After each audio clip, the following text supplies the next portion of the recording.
नमस्कार दोस्तों, स्वागत है आपका वीके ट्रिक्स क्लासेज में। आज हम पढ़ेंगे मेघदूतम। कालिदास द्वारा रचित मेघदूतम बहुत ही अच्छी कृति है। ये जो आप देख रहे हो ये है यक्ष और ये बादलों को अपना संदेश सुना रहा है।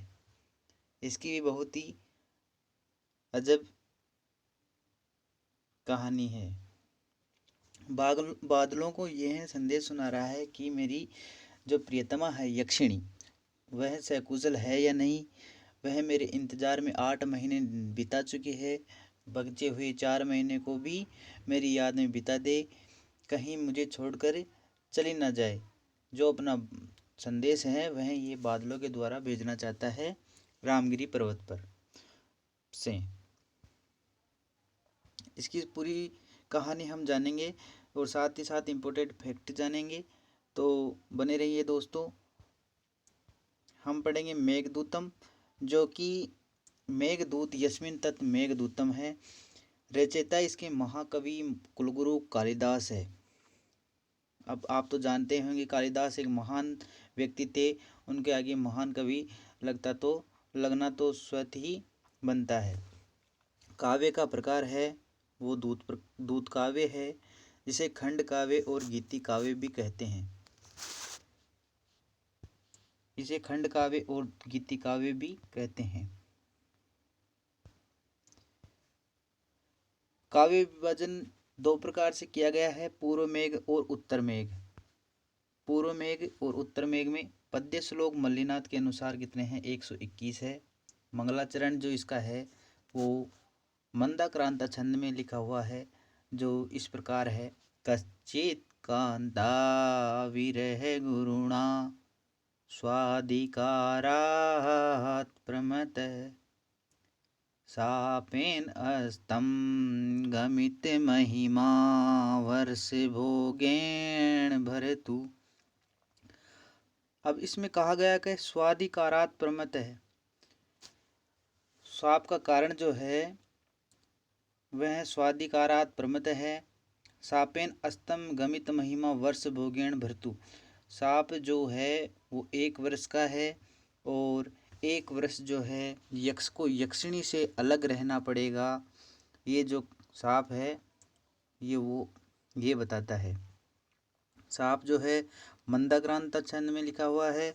इसका रस है विप्रलंब और श्रृंगार, जो वियोग श्रृंगार भी कहा जाता है। वियोग श्रृंगार का मतलब है जो नायक है वह नायिका से दूर अपनी व्यथा को बिताता है, उसे ही वियोग श्रृंगार कहते हैं। मंगलाचरण वस्तु निर्देशात्मक है, रीति वेद्र भी है। अब नायिकाओं के प्रकार में हम जानेंगे नायिकाएं कितने प्रकार की होती है। तो नायिकाएं जो है वह 3 प्रकार की होती है। प्रगल्भा जो है नायिका, उसको प्रौढ़ा भी कहते हैं, और ये दोनों नायिकाएं सीता और द्रौपदी जैसी नायिकाएं होती है। इसके बाद मध्य होती है जो अपनी यक्षिणी है, और एक मुग्धा होती है वो सुंदरी होती है, जैसे शकुंतला कादम्बरी में वासवदत्ता। पात्र परिचय जो है नायक है जो अपना यक्ष है, ये हेममाली है। कुबेर के लिए पुष्प चुनकर लाने का कार्य करता है। नित्य कार्य पुष्प लाने का है, और निर्वासित भी इसी कारणवश हुआ था कि पुष्प लाने में कुछ चूक हो गई थी। यह एक निर्वासित नायक है। निर्वासित नायक का तात्पर्य है कि निकाला हुआ नायक, जो कुबेर द्वारा निकाला हुआ है। प्रकार धीर ललित है। धीर ललित में वह नायक आते हैं जो अपनी प्रेमिकाओं से प्रेम करते हैं। नायिका यक्षिणी है। विशालाक्षी इसका प्रकार मध्य है, जो अभी शुरू में हमने बताया है कि 3 प्रकार की नायिकाओं में प्रगल्भा, मध्य और मुग्धा में यह मध्य नायिका है। कुबेर जो है अलकापति है। साप प्रदाता है। यक्षपति है। यक्ष स्वामी है। मेघ जो है वह दूत हैं, दूत का कार्य कर रहे हैं। यक्ष के सखा है। यक्ष अपने सखा के रूप में मेघों को कहता है कि तुम मेरे सखा हो, मेरा इतना छोटा सी काम कर दो और जाओ मेरी यक्षिणी को मेरा संदेश पहुंचा दो। धूम ज्योति सलिल मरुताम सन्निपात है, ये मेघदूत में से ली गई है लाइन। स्थल परिचय है। मेघ माह का प्रथम पर्वत आम्रकूट है। नदी रेवा नदी है। स्थल माल प्रदेश है। इन तीनों को याद रखने की रेवा माह ट्रिक है, जिससे रेवा से रेवा नदी आ जाएगी, माँ से माल प्रदेश आ जाएगा और इसके पीछे लगा आज से आम्रकूट पर्वत भी आ जाएगा। सांप के उपरांत यक्ष का निवास स्थान रामगिरी है। पहले कुबेर के पास रहता था, सांप के पश्चात रामगिरी पर्वत पर आके रहने लग गया। यक्षिणी का निवास स्थान अलका नगरी है और अलका नगरी से यक्ष निर्वासित कर दिया गया, जो अब रामगिरी पर्वत पर रहता है। अलका नगरी से रामगिरी पर्वत उत्तर दिशा में है। अलका नगरी से रामगिरी पर्वत कौन सी दिशा में है? तो वह उत्तर दिशा में है। साप की अवधि है 1 वर्ष, जो सूत्र में मंगलाचरण के सूत्र में कहा गया था, वर्ष भोगेण भृतु, 1 वर्ष का आप निर्वासित जीवन जियोगी। अब 1 वर्ष में 8 माह तो बीत चुके हैं। 8 माह पश्चात अपने यक्ष को अपनी यक्षिणी की यादें सता रही है। वह मेघों को अपना दूत बनाकर, संदेश वाहक बनाकर भेजना चाहता है और एक काल्पनिक कथा कही गई है कि यक्ष तो निर्जीव होते, मेघ तो निर्जीव होते हैं, लेकिन मेघों को भी अपना सगा बना रहा है। तो ये मतलब जो प्रेमी होते हैं उनको कुछ भी शुद्ध नहीं होता और वो अपना कैसे भी संदेश अपनी नायिका को पहुंचाने में प्रयत्न करते हैं। यक्ष ने मेघों को आषाढ़ माह में वर्षा ऋतु के प्रथम दिन देखा और अपना दूत नियुक्त किया। अपने 4 माह शेष थे। 4 माह शेष थे तो यक्ष को लग रहा था कि ये 4 माह जैसे तैसे कट जाएंगे तो हमारा पुनर्मिलन वापस हो जाएगा। यक्षिणी धीरज रखी।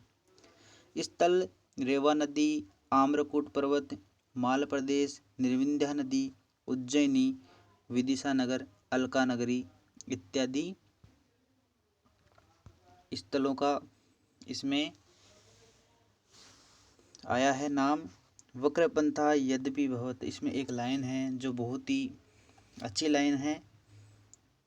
यक्ष मेघों को कह रहा है कि आपको भले ही थोड़ा चक्कर लगाना हो, मतलब सीधे सीधे रास्ते में भले ही अपने को कुछ दूरी से आना हो चक्कर लगाकर, पर आप आ जाना, क्योंकि यक्ष मेघ से कहता है कि यद्यपि तुम्हारा मार्ग टेढ़ा हो जाए किंतु तुम भगवान महाकाल के आशीर्वाद अवश्य ले लेना, उज्जैनी से होकर जाना। ये लाइन है वक्रपंथा यद्यपि भवत। विषय वस्तु है पूर्व मेघ की और उत्तर मेघ।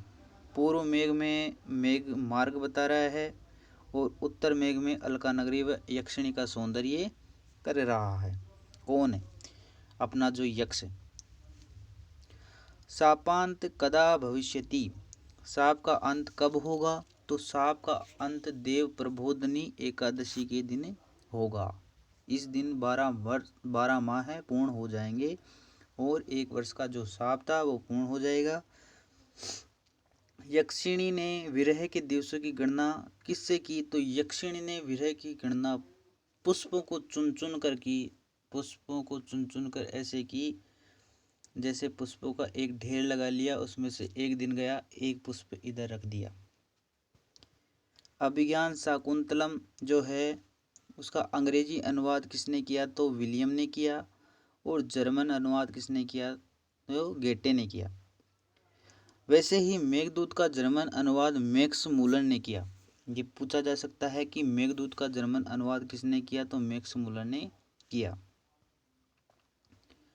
संपूर्ण मेघदूत में एकमात्र राजा जो उज्जैन के राजा उदयन का नामोल्लेख होता है।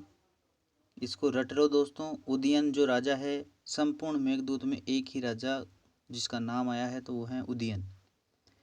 अलका नगरी में कुबेर के महल के दोनों ओर किसके चित्र हैं, ये पूछा जा सकता है।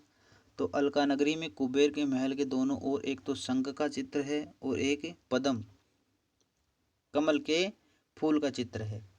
जैसे ये महल है तो इसके एक तरफ तो शंख का और एक तरफ पद्म का चित्र है। सूक्तियाँ हैं वह हैं कश्चित कांता विरह गुरुणा स्वाधिकारात् प्रमते, ये मंगलाचरण में से ली गई है। रिक्तो सर्वो भवति, तो इसमें जो आगे खालिस्तान है उसमें मेघ आएंगे। रिक्तो सर्वो कौन भरता है, मेघ भरते हैं। याच्या मोघा वरम अधिगुणे नाद में लब्ध काम, ये सूक्ति है। धूम ज्योति सलिल मरुता सन्निपात है, ये भी जो है सूक्ति उसमें से लिया गया है मेघदूतम से। कामार्ता ही प्रकृति कृपणा चेतना अचेतने सुया, ये उसमें से ली गई है। साप कारणम है स्वीकार्य प्रमादे, जब यक्ष और यक्षिणी का नया नया विवाह होता है तो यक्ष यक्षिणी की तरफ आकर्षित होता है, उसे यक्षिणी के अलावा कुछ भी नहीं दिखता है। तो कुबेर द्वारा जब नित्य काम में भेजा जाता है फूलों को चुनकर लाने के लिए, जिससे कि कुबेर अपनी पूजा अर्चना पूर्ण किया करता था, तो उसमें सुबह के समय फूलों में एक भंवरा भी आ जाता है जो कि कुबेर के हाथों में आते ही कुबेर को काट लेता है। इससे कुबेर को गुस्सा आता है और यक्ष को 1 वर्ष का श्राप दे देता है कि तू अपने काम में निरत नहीं है, 1 वर्ष जो है अपनी प्रियतमा से दूर रहे। अभी इसमें कुबेर भी बहुत चालाक होता है, यक्षिणी को तो अपने पास रख लेता है और यक्ष को रामगिरी पर्वत पर भेज देता है। इसलिए साप का कारण है कि स्वीकार्य प्रमाद है। इसमें एक नाम आया है जहन्नु कन्या, जो गंगा नदी के लिए आया है। मेघे माघे गतम वयम, ये बहुत ही अच्छी लाइन है। इसमें कहा गया है मेघदूत और माघ द्वारा रचित शिशुपाल वध को समझने पढ़ने मात्र में ही पूरी उम्र बीत जाती है। इतनी अच्छी ये जो है कालिदास रचित मेघदूत है। ऐसा किसने कहा, तो ऐसा मल्लिनाथ ने कहा है। इस प्रकार हम मेघदूत को समझते हैं और इसका अच्छी तरह से नोट्स बना लीजिए दोस्तों, ताकि हमें दोबारा पढ़ने में सहायता हो। और ऐसे ही आगे वीडियो देखने के लिए चैनल को लाइक और सब्सक्राइब करें। धन्यवाद।